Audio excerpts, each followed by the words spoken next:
Wakil pendiri itu menjelaskan dengan dingin, dia adalah seorang insinyur jiwa, bukan seorang guru jiwa. Hal-hal yang harus dia lakukan memerlukan kreativitas dan inovasi. Jika kita mencuci otaknya, ingatannya akan sangat memburuk. Lebih mudah bagi guru jiwa karena kita dapat membimbing mereka dan melatih mereka sehingga mereka mendapatkan kembali ingatan mereka di bawah kendali kita. Tetapi bisakah dia mendapatkan kembali ingatannya tentang proses yang sehalus dan serumit alat-alat jiwa? Kita harus fokus menariknya ke pihak kita tanpa mencuci otaknya. Nangongwan buru-buru menunduk. Iya. Kami telah mengambil peluru meriam jiwa stasioner kelas 9 untuk mengikatnya. Yang ingin aku katakan adalah, jika dia tidak ingin menyerah, kita dapat mempertimbangkan untuk mencuci otak jika kita tidak punya pilihan lain. Baik. Jangan biarkan dia meninggalkan pandangan kita setelah turnamen ini, wakil pendiri terus mengajarinya dengan suara dingin. Jika mereka yang akrab dengan Huo Yuhao tahu semua yang terjadi di sini, mereka akan berpikir, kue lezat ini akan dicari dimanapun dia berada. Di dalam Radiant City. Bayangan terbang melewati lagi dan lagi ketika mereka turun dari langit ke halaman di samping Sun Moon Imperial Soul Engineering Academy.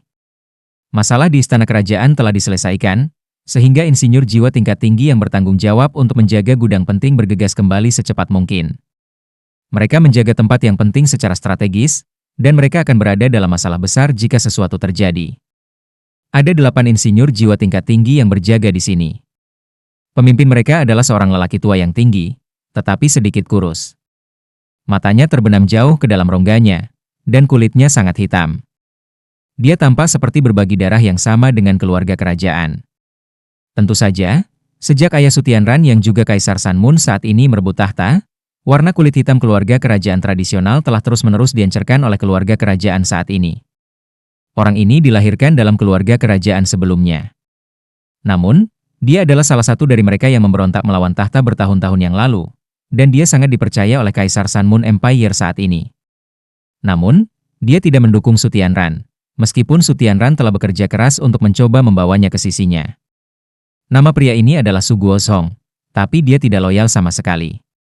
Dia besar dalam untung dan uang.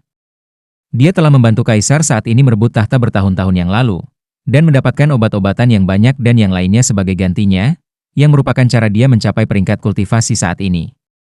Mereka hanya menjaga gudang, tetapi penjaga ini diperlakukan dengan sangat baik. Kuncinya adalah otoritas mereka. Hanya Kaisar sendiri yang bisa menyentuh logam dan peralatan langka di gudang ini, tidak ada orang lain. Bahkan putra mahkota tidak memiliki otoritas ini. Dia memegang kendali penuh atas inventaris dan semua yang ada di gudang ini. Kadang-kadang penyelundupan beberapa orang untuk dijual membawa keuntungan luar biasa, dan Su Guozhong sendiri masih seorang pangeran. Dia dihormati, memiliki status dan pengaruh, dan adalah seorang pria dengan kekuatan dan otoritas nyata. Dia memiliki beberapa koneksi dengan militer, dan dia juga seorang insinyur jiwa kelas 9 sendiri. Su Guozhong adalah salah satu karakter Sun Moon Empire yang lebih besar. Sutianran selalu berusaha mengikatnya, tetapi Su Guozhong tidak pernah mengkonfirmasi sikap dan posisinya karena dia masih mengharapkan keuntungan dan manfaat yang lebih baik. Pada akhirnya, Sutianran masih membutuhkan Su Guozhong bahkan setelah ia naik tahta karena otoritas dan pengaruh Su Guozhong di kekaisaran. Su Guozhong adalah seorang pelit klasik. Dia tidak harus datang ke gudang ini setiap hari dengan status dan pangkatnya, dia bisa tinggal di rumah sendiri. Namun, menyimpan semua harta di gudang ini adalah salah satu kegembiraan dan minat terbesarnya. Ini terutama berlaku untuk barang-barang di lantai 2 dan 3. Li Chong adalah manajernya, dan dia sesekali menyelundupkan beberapa logam langka keluar dari gudang. Namun, dia hanya bisa mengambil dari lantai pertama, dan Su Guozhong sangat jelas tentang segala sesuatu di 2 lantai lainnya. Su Guozhong pergi ke istana kerajaan untuk memeriksanya, dan kemudian bergegas kembali ketika mereka menyadari bahwa semuanya baik-baik saja. Ini adalah pertama kalinya dia melihat begitu banyak judul Douluo, betapa menakutkan. Situasi di Radiant City menjadi begitu kabur dan buram, jadi dia bergegas kembali sesegera mungkin karena dia khawatir dengan keselamatan gudang, dan juga tentang keselamatannya. Di mana lagi lebih aman daripada gudangnya 100 meter di bawah tanah? Selain itu, Huo Yuhao dan yang lainnya telah gagal menemukan sesuatu. Su Guozhong memiliki istana bawah tanahnya sendiri di gudangnya, yang dilengkapi dengan segala yang dapat dibeli dengan uang. Istana bawah tanahnya bahkan lebih mewah dan mewah daripada rumah seorang pangeran. Di mana Li Chong? Mereka berjalan ke halaman dan memperhatikan bahwa semuanya tampak normal. Su Guozhong merasa sedikit lebih yakin saat dia masuk. Di tempat ini, dia adalah satu-satunya yang memiliki setiap kunci. Dia adalah satu-satunya yang memiliki kunci untuk lantai 2 dan 3. Tidak ada orang lain yang memilikinya. Tidak ada yang bisa menggelapkan apapun, bahkan jika mereka mau. Su Guozhong memanggil bawahannya yang dapat dipercaya begitu dia memasuki halaman. Dia tahu tentang tipuan Li Chong dan bisnis mencurigakan yang kadang-kadang dia coba, tetapi Li Chong sangat kompeten dan cakap, sementara juga sangat loyal kepadanya, sehingga Su Guozhong hanya bisa menutup mata dengan omong kosongnya. Semua orang di sini adalah pembantunya yang terpercaya, dan bagaimana dia bisa menjaga mereka di sisinya jika dia tidak memberi mereka manfaat untuk mengunci mereka? Selain masalah lain, logam langka di sini yang tidak dapat diukur dengan uang adalah salah satu alasan paling penting ia mampu menarik para insinyur jiwa tingkat tinggi ini. Di mana kamu, Li Chong? Keluar, sekarang juga. Su Guozhong merasa tidak enak ketika dia menyadari bahwa Li Chong tidak keluar untuk menyambutnya begitu dia masuk. Tetap tidak ada. Su Guozhong memiliki banyak pengalaman, dan dia menyadari bahwa ada sesuatu yang salah. Matanya terfokus saat dia menurunkan suaranya dan menggeram. Waspada! Insinyur jiwa kelas 7 yang dia miliki bersamanya adalah semua individu tingkat tinggi, dan dia juga memiliki 3 insinyur jiwa kelas 8. Suara dentang terdengar ketika mereka merilis alat tanda tangan jiwa mereka dan mengaktifkan pelindung jiwa mereka, bahkan ketika para insinyur jiwa kelas 7 segera mencari di beberapa kamar di sekitar mereka. Namun, Li Chong tampaknya menghilang ke udara. Kamar-kamar lain semuanya kosong, dan tidak seorang pun bisa terlihat. Tidak ada yang terjadi di tempat ini juga. Salah satu insinyur jiwa kelas 7 berjalan keluar dari sebuah ruangan dan tertawa ketika dia memberanikan diri. Tuan, mungkinkah dia minum anggur? Ekspresi Su Guozhong berubah lagi dan lagi saat dia menggeram sekali lagi. Tidak, bukan itu. Li Chong selalu setia pada tugasnya.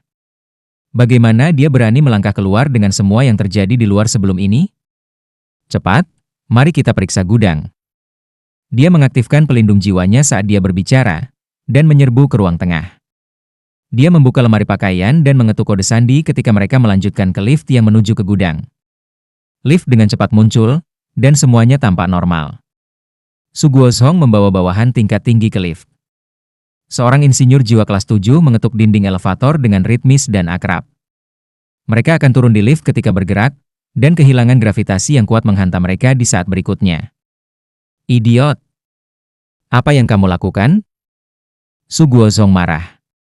Su Guozhong secara alami tahu apa artinya kehilangan gravitasi ini. Itu terjadi ketika perangkap lift telah dipicu. Ini bukan satu-satunya pintu masuk ke gudang, tetapi lift ini adalah satu-satunya pintu masuk di sisi mereka, jadi wajar saja jika memiliki mekanisme anti pencurian. Jika ketukan yang salah diberikan, elevator akan langsung meluncur ke bawah, dan akan macet setengah sebelum alarm berbunyi. Lift ini dibangun dari paduan hampir setengah meter, dan dindingnya sangat kuat. Setiap pencuri atau pencuri yang terjebak di dalam lift ini tidak memiliki jalan keluar. Orang-orang telah membuat kesalahan dan terjebak di dalam lift sebelumnya. Tetapi mereka yang mengikuti Su Guozhong telah lama menjadi bagian dari penjaga gudang ini.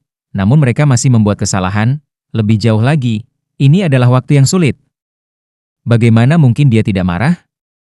Memang, lift meluncur turun beberapa puluh meter sebelum mereka mendengar suara berdenting lembut. Lift sekarang macet. Insinyur jiwa kelas 7 yang telah mengetuk dinding elevator menatap tatapan menghina rekan senegaranya, dan kemudian pada ekspresi marah Su Guozhong, dengan ekspresi canggung di wajahnya. Kurasa aku tidak salah mengetuk, tuanku. Kamu tidak berpikir begitu? Aku akan menjagamu saat kita keluar. Cepat, rebot. Dia mengambil kunci emas ketika dia berbicara, dan memasukkannya ke dalam lubang kecil dan sederhana di dinding di sisi lain. Adegan aneh terjadi. Kuncinya masuk, tetapi lift jiwa tidak bereaksi. Sepertinya itu benar-benar macet, dan tidak bisa dipindahkan sama sekali. Seorang insinyur jiwa kelas 8 dari perusahaan tiba-tiba memikirkan sesuatu, dan berkata, "Dengar, Tuhanku. Kenapa tidak ada alarm?" Su Guozhong terpaku di tempat. Iya. Jika terjadi sesuatu pada lift, alarm seharusnya berbunyi. Orang-orang dari aula Virtueus Virtue Hall akan waspada, dan alarm juga akan berbunyi di istana kerajaan. Ini adalah alasan mengapa dia menjadi marah ketika bawahannya melakukan kesalahan. Karena orang-orang yang mengacau sangat memalukan baginya. Su Guozhong memutar kunci emasnya dengan paksa beberapa kali lagi, dan mengkonfirmasi bahwa lift itu tidak bereaksi sama sekali. Wajahnya menjadi jauh lebih hitam dari sebelumnya. Ada yang tidak beres, seseorang mengacaukan lift. Cepat, buka saja. Insinyur jiwa jarak dekat kami akan bekerja pada itu, sementara kita semua akan membuka bagian bawah. Su Guozhong memiliki banyak pengalaman, dan dia membuat keputusan dalam sekejap mata. Gudang mungkin telah diserang, dan meskipun ia memiliki keyakinan mutlak pada jebakan dan berbagai mekanisme alat jiwa defensif yang didirikan di dalam gudang, ia masih kikir, dan ia paling takut kehilangan hal-hal yang paling ia hargai. Selain itu, ada beberapa harta yang ia sukai di dalam istana bawah tanahnya. Itu yang ke-9. Ye Yulin penuh kekaguman saat dia menghitung susunan formasi lengkap Huo Yu Hao. Tang Wu telah menyelesaikan 9 susunan formasi dalam 1 jam. Berdasarkan kecepatannya saat ini, dia bisa menyelesaikan semua 18 susunan formasi dalam batas waktu 6 jam. 1 jam untuk 9 susunan formasi? Susunan formasi ini juga kelas 6, paling tidak. Para hakim merasa agak buruk tentang diri mereka sendiri. Itu bukan karena mereka tidak memiliki kemampuan yang sama, tetapi tidak mudah untuk tetap berada dalam tubuh dan pikiran sebagai satu negara selama lebih dari 1 jam. Hakim-hakim ini kadang-kadang pergi selama 1 tahun penuh tanpa memasuki negara ini, tetapi Huo Yu Hao berhasil mencapainya berdasarkan perintah. Susunan formasi seperti karya seni rumit yang Huo Yu Hao perlihatkan di meja perajinnya. Huo Yu Hao sendiri seperti mesin yang tidak membuat kesalahan sama sekali, mesin yang beroperasi dengan kecepatan dan efisiensi luar biasa. Hai, Ye Yulin menghela nafas, dan menggelengkan kepalanya, sedikit tak berdaya dan jengkel. Tetua Wang berkata dengan mengejek dari satu sisi, "Apa? Kamu berpikir tidak ada banyak yang bisa kamu ajarkan padanya, bukan? Yayasan anak muda ini dekat dengan standar kita sendiri. Selain beberapa susunan, konsep, dan prinsip formasi top tier, kami hanya lebih baik daripada dia di peringkat kultivasi. Aku pikir kemampuannya dekat dengan insinyur jiwa kelas 7. Mungkin kultivasinya belum mencapai tingkat itu, tetapi kemampuannya pasti ada di sana." Ye Yulin mengangguk pelan dan setuju. "Ya. Jika dia semudah dia terlihat, kita para senior harus merasa bersalah. Meskipun dia lumpuh, aku sangat menyukainya. Siapa tahu, mungkin dia akan menciptakan keajaiban di dunia rekayasa jiwa kita di masa depan." Tetua Wang menghela nafas dan berkata, "Jangan terlalu memuji dia. Dunia tidak pernah kekurangan bakat dan keajaiban, tetapi mereka yang benar-benar berhasil dalam hidup, dan mungkin akhirnya menjadi legenda di zaman mereka, sangat sedikit dan jarang. Itu tergantung pada arahannya di masa depan. Saat ini, aku ingin melihat seberapa jauh ia dapat mengambil alat jiwanya yang berbentuk manusia dengan hanya 18 susunan formasi. Pernahkah kamu menyadari bahwa tidak satu pun dari 9 arai formasi yang telah ia buat dipersenjatai? Menurut aturan turnamen, setiap orang hanya diperbolehkan memiliki 1 alat jiwa. Dia akan melanggar peraturan jika dia memasang senjata eksternal. Ya, mari kita tunggu dan lihat. Jika dia sangat berbakat, maka dia seharusnya tidak tahu tentang aturan. Aku tidak berpikir kita bisa menebak apa yang dia lakukan tepat sebelum dia menyelesaikan alat jiwanya." Ke-10, ke-11, ke-12. Huo Yu Hao terus menyelesaikan susunan formasi, satu demi satu. Jam ke-5 akan segera berakhir, dan seseorang telah menyelesaikan alat jiwanya pada saat ini. Kontestan pertama yang melengkapi alat jiwa mereka adalah Huang Zheng, yang mewakili aliansi Du Squatter dengan Huo Yu Hao dan Hicha Ito. Alat jiwa Huang Zheng sangat khas baginya. Itu adalah lengan mekanik yang sangat besar, dan panjangnya 120 cm, dengan 3 cakar yang tajam di depannya. Seluruh lengan mekanik akan melekat pada lengannya sendiri, dan itu tampak mengkilap dan reflektif. Apa yang dilakukan alat jiwa ini hanya akan terungkap dalam putaran-putaran berikutnya. Alat jiwa yang dapat digunakan untuk turnamen tidak akan begitu sederhana atau standar, dan tidak ada yang tahu apa yang dilakukannya hanya dengan melihatnya. Huang Zheng tidak meninggalkan posisinya setelah menyelesaikan alat jiwanya. Sebagai gantinya, dia menyilangkan kakinya dan hanya duduk di sana. Dia sepertinya memasuki meditasi. Seluruh tubuhnya terlihat sangat tenang dan teratur, dan dia tidak tampak tegang, tidak terburu-buru, atau terlalu lambat. Tetua ketiga di area istirahat di bawah panggung kompetisi mengangguk puas. Dibandingkan dengan Huo Yu Hao, yang benar-benar membuat orang khawatir, murid aku menunjukkan kemampuan yang seharusnya dimiliki oleh insinyur jiwa yang luar biasa. Dia sangat tertarik pada Huo Yu Hao, tetapi dia masih memiliki banyak kepercayaan pada muridnya. Hicha Ito adalah orang kedua yang melengkapi alat jiwanya. Alat jiwa yang telah ia ciptakan menakutkan dan ganas. Hichaito telah membuat meriam besar. Di permukaan, meriam ini tidak terlihat seperti sesuatu yang bisa digunakan manusia pada umumnya. Huo Yuhao menggunakan banyak logam langka, tetapi alat jiwanya belum tentu lebih tinggi dalam volume keseluruhan daripada meriam Hichaito. Meriam Hichaito lebih dari 3 meter. Bagian yang paling menakutkan dari meriamnya adalah mulut meriam, diameternya 2/3 meter. Meriam ini bisa digunakan untuk kolom rumah yang tebal jika ditempatkan secara vertikal. Rasanya sangat tepat atau menopang berat badan. Turnamen ini menyediakan berbagai jenis logam langka, tetapi tidak ada banyak jenis satupun. Oleh karena itu, meriam besar Hichaito tampak sangat mencolok dan mencolok ketika meriam itu berkedip dengan segala macam warna dari berbagai logam. Sayang sekali. Jika ketujuh hakim itu mengevaluasi meriamnya yang besar, mengevaluasinya sebagai pemborosan total tidak mungkin lebih tepat. Dia Chaito bahkan mungkin tidak bisa menggunakan meriam ini sendiri. Dan bahkan jika dia bisa, itu masih sia-sia. Meriam besar ini adalah alat jiwa kelas 7, dan para hakim dapat melihat bahwa itu adalah meriam api kelas 7. Meriam Rapid Fire sangat berguna di antara alat-alat jiwa kelas 7, karena mereka dapat menembakkan kedua peluru meriam kekuatan jiwa dan peluru meriam jiwa stasioner. Mereka bisa menembakkan semua jenis peluru antara kelas 4 hingga kelas 7. Namun, meriam-meriam cepat seperti itu dipasang di sebuah pangkalan, dan sebuah kereta harus menariknya. Sebuah benteng juga diperlukan di belakangnya sebelum seorang insinyur jiwa dapat mengoperasikannya. Tidak ada yang pernah melakukannya seperti dia. Dia tidak punya pangkalan, hanya laras meriam. Apakah semua susunan formasi di dalam laras meriam? Apakah dia akan membawa meriam di bahunya? Bahkan jika dia bisa menembakkan meriam ini, itu tidak akan gesit sama sekali. Meriam Rapid Fire-nya tidak bisa mengunci sasarannya, yang berarti bahwa dia harus mengandalkan matanya untuk presisi dan akurasi. Semua orang bekerja lebih cepat dan lebih cepat saat putaran memasuki jam terakhirnya. Sebagian besar kontestan telah memasuki tahap rakitan terakhir mereka, dan mereka secara konservatif merencanakan untuk menyelesaikan 15 menit sebelum waktu yang ditentukan habis. Hanya Huo Yuhao yang berbeda. Dia memiliki 3 susunan formasi yang tersisa, dan susunan formasi ini tampak sangat canggih. Dia akan membutuhkan lebih banyak waktu untuk membuat masing-masing. Para kontestan lainnya menyelesaikan alat jiwa mereka satu demi satu. Ada 15 menit tersisa ketika kontestan ke-8 menyelesaikan alat jiwanya, sementara Huo Yuhao masih bekerja pada susunan formasi terakhirnya. Susunan formasi ini sangat besar, hampir sebesar kepala seseorang. Huo Yuhao juga menggunakan lebih dari satu jenis logam langka. Susunan formasi gabungan. Ye Yulin memenuhi namanya sebagai hakim ketua, dan adalah orang pertama yang memahami apa yang dilakukan Huo Yuhao. Susunan formasi gabungan mengacu pada penggabungan beberapa susunan formasi untuk membentuk susunan formasi baru dan multifungsi. Ini tidak dapat dicapai dengan hanya menghubungkan beberapa susunan formasi bersama. Susunan formasi ini harus dibuat saling melengkapi, dan merupakan teknik yang hanya bisa digunakan oleh insinyur jiwa tingkat atas.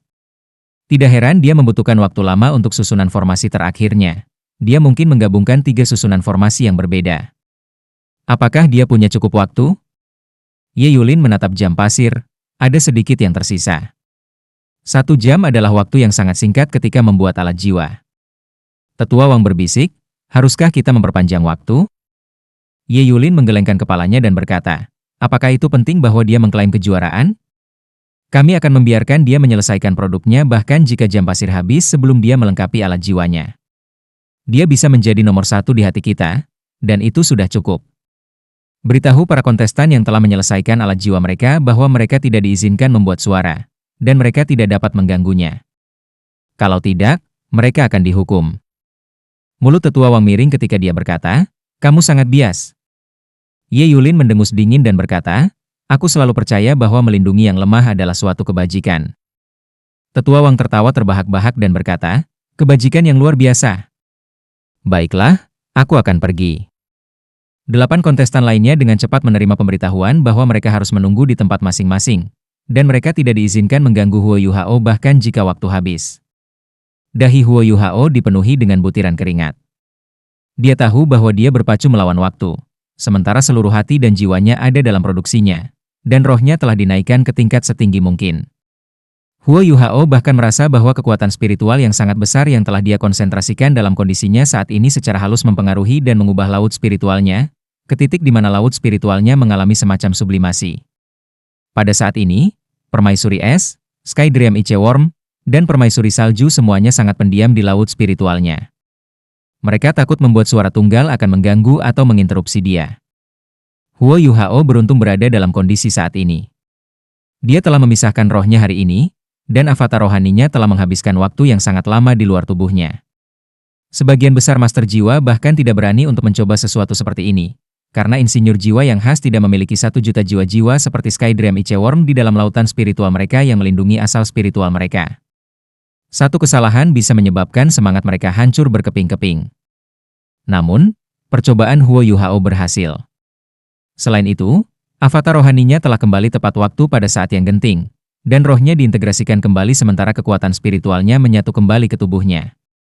Ini memberi Huo Yuhao pemahaman yang lebih baik tentang ranahnya yang tidak berwujud yang konkret, dan saat itulah dia dengan cepat memasuki tubuh dan pikiran sebagai satu negara, mengkatalisasi kekuatan spiritualnya untuk bersirkulasi dengan kecepatan tinggi, dan dia bahkan berhasil mengkonsolidasikan sebagian dari dirinya. Wahyu dari sebelumnya. Segalanya tampak seperti bersatu. Sebagian besar kekuatan spiritual Huo Yuhao telah ditingkatkan oleh Dewa Musim Gugur menusuk full moon yang telah dia konsumsi. Dia telah mengasimilasi ramuan obat, tetapi dia tidak pernah bisa sepenuhnya mengendalikan kekuatan spiritual yang telah disempurnakan dan ditingkatkan oleh ramuan ini. Pada akhirnya, tubuhnya jauh lebih lemah dibandingkan dengan kekuatan spiritualnya. Dia bahkan tidak akan mampu menyimpan begitu banyak kekuatan spiritual jika bukan karena mata takdirnya. Pada saat ini, kekuatan rohaninya sublimasi sekali lagi, dan sedikit lebih terintegrasi dengan tubuhnya. Proses integrasi ini setara dengan meningkatkan seberapa banyak yang bisa diambil oleh laut spiritual di otaknya, dan juga meningkatkan kompatibilitas kekuatan spiritualnya dengan tubuhnya. Semakin baik kompatibilitas, semakin ringan beban di tubuhnya ketika dia menggunakan kekuatan spiritual. Meskipun fisiknya tidak membaik, dia sekarang bisa mengeluarkan lebih banyak kekuatan spiritual. Awalnya, Huo Yuhao hanya membutuhkan susunan formasi tunggal untuk yang terakhir. Namun, dia masih terbenam dalam keadaan itu, dan dia memberi dirinya tantangan sementara dia merasa terinspirasi sehingga dia bisa memaksa dirinya untuk menjalani sublimasi ini pada tingkat yang lebih tinggi. Meskipun ini berarti bahwa ia mungkin gagal untuk membuat alat jiwanya tepat waktu, kesempatan ini untuk menyuburkan kekuatan spiritualnya jauh lebih penting daripada turnamen ini. Tentu saja, Huo Yuhao pasti tidak akan mengakui bahwa fakta bahwa kekuatan spiritualnya begitu halus dan efisien ada hubungannya dengan dia mencuri bahan berharga yang tak terhitung jumlahnya. Sekte Tang telah bertemu dengan perusahaan Shrek Academy tidak jauh dari arena turnamen pinggiran barat. Zhang Lexuan mencapai hotel pada waktu yang hampir bersamaan dengan Susan Shi dan yang lainnya. Zhang Lexuan akhirnya puas ketika dia mengetahui bahwa Huo Yuhao memang membuat rencana untuk Bei Bei, tapi dia masih mengikuti anggota Tang Sekte saat mereka dengan cepat mengantar Bei Bei keluar dari kota. Seperti yang Tetua Xuan katakan, Radiant City sekarang berada di bawah darurat militer ketika kerumunan tentara menyerbu ke kota. Semua orang tahu bahwa pasukan ini tidak bisa berbuat banyak melawan para insinyur jiwa dan penguasa jiwa yang kuat, tetapi membawa mereka berkeliling lebih baik daripada tidak sama sekali. Paling tidak, para prajurit ini bisa membatasi pergerakan dan ruang bernapas mereka. Perjalanan keluar kota tidak terlalu berbahaya. Mereka dengan mudah mengeksploitasi kekurangan tembok Radiant City. Zhang Lexuan membantu semua orang keluar kota, dan mereka bertemu dengan Tetua Xuan dan yang lainnya.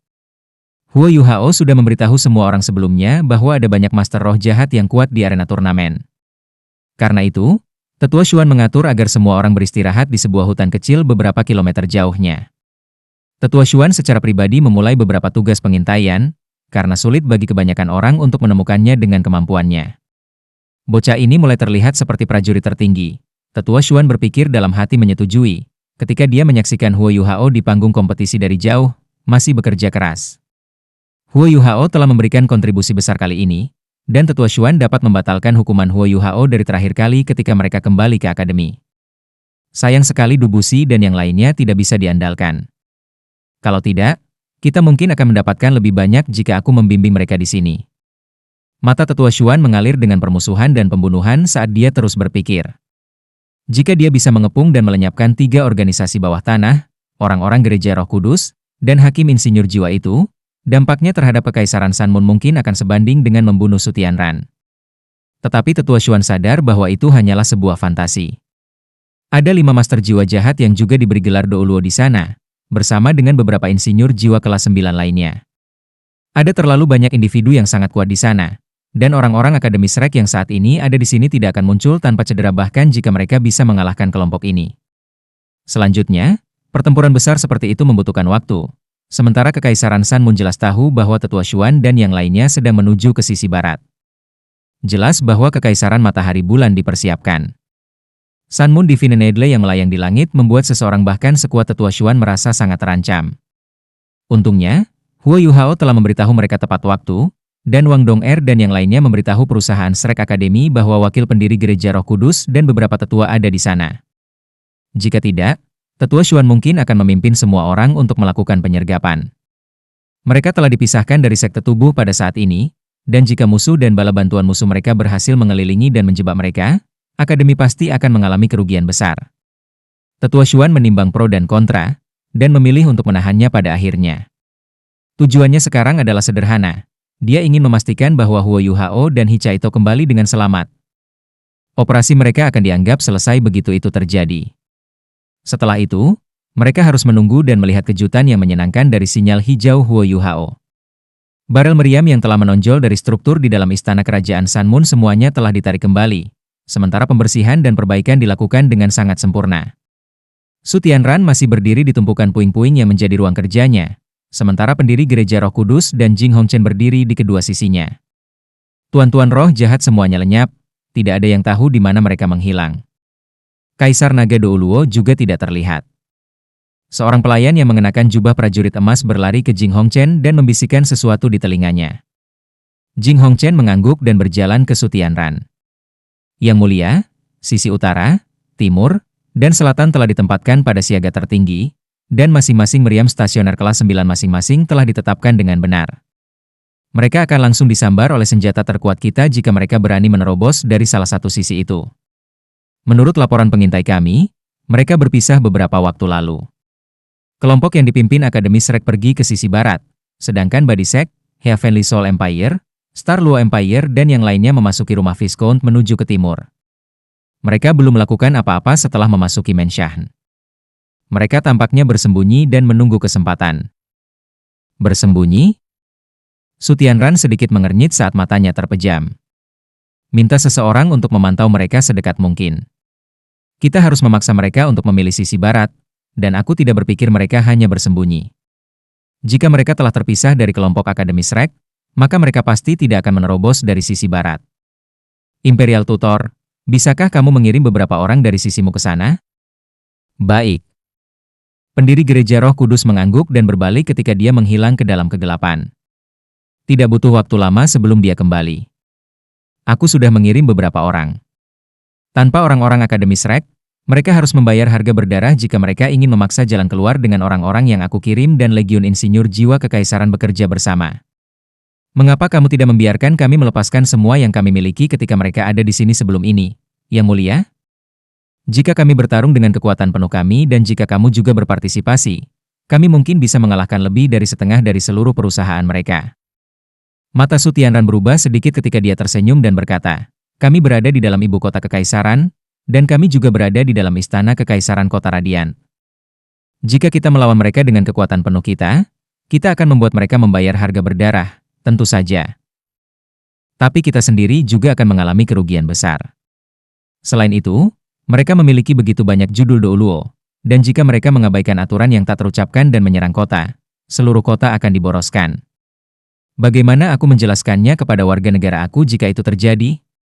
Kami harus menghadapi mereka dengan pukulan berat kali ini, sambil memastikan bahwa kami menghindari kerugian sebanyak yang kami bisa di pihak kami. Tidak mudah bagi kamu dan gereja kamu untuk mengasuh anak-anak muda dan talenta juga, bukan? Dia tahu betul mengapa pendiri Gereja Roh Kudus menyarankan untuk bertarung di sini.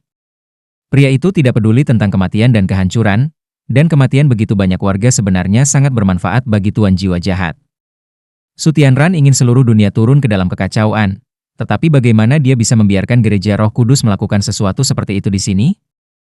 Yang benar adalah bahwa Su Tianran tidak begitu takut dengan Akademi Shrek dan sekte tubuh mengabaikan aturan pertempuran Douluo yang tak terucapkan. Sebaliknya, dia lebih takut bahwa tuan-tuan roh jahat ini akan mengambil kesempatan ini untuk menimbulkan masalah, dan bahwa mereka akan membunuh kerumunan warganya. Pendiri Gereja Roh Kudus mendengus dingin dan berkata, aku tidak bisa membiarkan bajingan kecil dari sekte Tang melarikan diri. Aku akan mengubah mereka menjadi zombie di bawah kendaliku. Dia membenci perusahaan Tang Sekte sampai ke inti, karena kematian beberapa tuan jiwa muda yang luar biasa telah memberikan pukulan berat baginya. Hatinya sakit untuk mereka. Su Tianran menjawab, jangan khawatir, Imperial Tutor. Perusahaan Shrek Academy pergi ke sisi barat, dan itu berarti mereka akan pergi dari sana. Selain itu, mereka tidak akan pernah menyerah kemuliaan yang telah mereka pegang begitu lama. Shrek Academy berhadapan dengan Tang Sek di final besok, jadi mereka tidak akan pergi sampai turnamen berakhir. Mereka telah meninggalkan kota untuk saat ini, tetapi mereka mungkin akan kembali setelah beberapa saat karena mereka tidak tega meninggalkan anak-anak muda elit itu. Aku dapat menjamin bahwa mereka semua akan tetap ada jika mereka terus menuju sisi barat, dan kita dapat menyimpannya di sini selamanya dengan membayar harga yang sangat kecil. Pendiri Gereja Roh Kudus memiringkan kepalanya dan tidak mengatakan apa-apa lagi. Waktu hampir habis. Tidak banyak pasir yang tersisa di jam pasir, dan bahkan Ye Yulin mulai merasa sedikit gugup. Tangan Huo Yuhao masih bekerja, dan tampaknya formasi 3-in-1 terakhirnya akan selesai. Bisakah dia membuatnya tepat waktu? Huo Yuhao adalah fokus perhatian setiap orang, dan banyak orang merasa cemas untuknya. Mereka yang paling peduli dengan hasil turnamen ini adalah mereka yang bertaruh dan menempatkan uang mereka di chapter ini. Mulut dan tenggorokan semua orang kering pada saat ini. Tentu saja, tidak banyak orang yang memasang taruhan pada Huo Yuhao, dan banyak orang diam-diam mengejeknya. Mereka tidak tahu bahwa Huo Yuhao sedang membuat alat jiwa berbentuk manusia, tetapi benda ini sangat mirip dengan seseorang, dan itu tampak sangat tangguh, tidak peduli bagaimana mereka melihatnya. Ye Yulin menarik alat jiwa kedap suara di sampingnya saat dia menurunkan suaranya dan berkata, jam pasir hampir selesai. Aku akan menghitung mundur dari 10 setelah butiran pasir terakhir turun sebelum putaran ini akan berakhir. Satu-satunya hal yang bisa dia lakukan adalah memberi Huo Yuhao sedikit waktu lagi, sebanyak yang dia bisa. Tangan Huo Yuhao berhenti bergerak sesaat ketika dia mendengar suara Ye Yulin, tapi dia dengan cepat melanjutkan pekerjaannya. Pisaunya mengiris dan menciptakan 3 busur melengkung sempurna. Life Guardian Blade Huo Yuhao berkedip terus-menerus, menyentuh dan mempesona seperti biasa, sedangkan susunan formasi di depannya sekarang bersinar dengan cahaya lembut. Itu selesai. Ye Yulin, juri lainnya, dan mata para kontestan lainnya terbuka lebar. Susunan formasi akhir Huo Yuhao akhirnya selesai pada saat yang paling penting. Dan pada saat itulah butiran pasir terakhir turun dari jam pasir. Hitungan mundur sudah dimulai. 10. Ye Yulin mengangkat suaranya, tetapi juga dengan sengaja memperlambat hitungan mundurnya. Huo Yuhao menghela napas dalam-dalam setelah dia menyelesaikan susunan formasi. Dia hampir lupa bahwa kakinya tidak berfungsi, dan dia sebenarnya secara tidak sadar berusaha untuk berdiri. Kakinya tidak mendukungnya, tentu saja, dan tubuhnya bergoyang ketika dia hampir jatuh ke tanah. Ye Yulin merasakan jantungnya tenggelam ketika dia menyaksikan Huo Yuhao. Iya. Dia telah terus-menerus membuat begitu banyak susunan formasi, dan selain apa yang dia buat sebelum ini, dia harus kelelahan dan dihabiskan. Dia tidak tahu bahwa Huo Yuhao tidak bertindak benar karena dia terlalu berkonsentrasi. Huo Yuhao menopang dirinya di atas meja agar tidak jatuh. Dia buru-buru mengambil 2 susunan formasi dan berbalik ke arah alat jiwanya yang berbentuk manusia. 9. 8. 7. Tidak peduli seberapa besar Ye Yulin ingin menjadi bias terhadap Huo Yuhao, dia tidak bisa membuatnya terlalu jelas di permukaan. Turnamen ini penting untuk perombakan ketiga organisasi bawah tanah. 6. 5. Gerakan Huo Yuhao cepat, dan dia menggunakan kenyataan untuk membuktikan pada Ye Yulin bahwa desain alat jiwanya yang berbentuk manusia layak dan rasional. Huo Yuhao memasang 9 susunan formasi dalam beberapa detik ini, dan ia bekerja keras agar sesuai dengan 9 susunan formasi yang tersisa. 4, 3, 2, 1. Waktunya habis. Hentikan apa yang kamu lakukan, semuanya. Ye Yulin benar-benar mencoba yang terbaik, dan bahkan kalimat terakhirnya sedikit lebih menyeret daripada biasanya. Jepret. Huo Yuhao pada akhirnya tidak mengecewakan, dan dia menempelkan susunan formasi terakhir ke dada alat jiwa berbentuk manusia saat Ye Yulin mengucapkan 3 kata terakhir. Huo Yuhao meletakkan tangannya di atas meja kerajinan di depannya saat dia berhenti, dan jelas bahwa dia sedikit terengah-engah. Huo Yuhao lelah, dan dia bahkan merasa sedikit lelah meski memiliki kekuatan spiritual yang luar biasa. Dia telah memberi terlalu banyak dibandingkan dengan orang lain selama 6 jam terakhir. Dia telah membagi avatar rohaninya dan melakukan perjalanan ke gudang bawah tanah itu. Usaha itu telah menghabiskan energinya terus-menerus. Dia juga telah menyalurkan hati dan jiwanya untuk menyusun alat jiwanya, dan telah memasuki tubuh dan pikiran sebagai satu negara setelah avatar rohaninya kembali.